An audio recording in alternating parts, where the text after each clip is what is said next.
These kinds of irresponsible budgets and inexcusable practices are now in the past.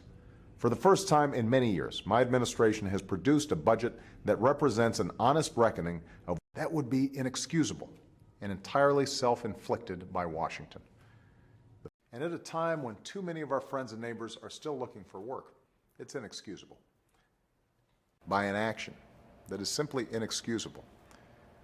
This waste would be unacceptable at any time, but at a time when we're fighting two wars and facing a serious deficit, it's inexcusable. And at a time when the economy is still coming out of an extraordinarily deep recession, it would be inexcusable given the relatively narrow differences when it comes to numbers between the two parties that we can't get this done. And that's inexcusable.